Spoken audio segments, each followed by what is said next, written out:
Nagarjuna stage పైకి అడుగుపెట్టి పల్లవి ప్రశాంత్‌ని ఆకాశానికి ఎత్తేశాడు. "గత వారమే అన్నా కదయ్యా నీ ఆటేమీ కనిపించట్లేదు అని.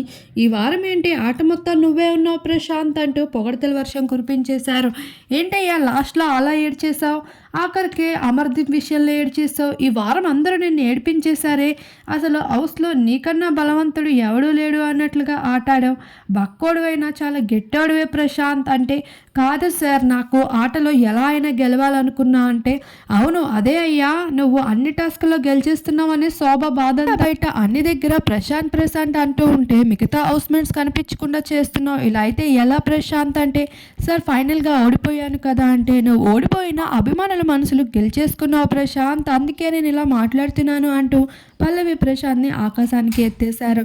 అలానే టాస్క్‌లో కూడా ఎంతో చక్కగా పర్ఫామ్ చేశాడనే విషయాన్ని చెప్తూ ప్రశంసించడం జరిగింది.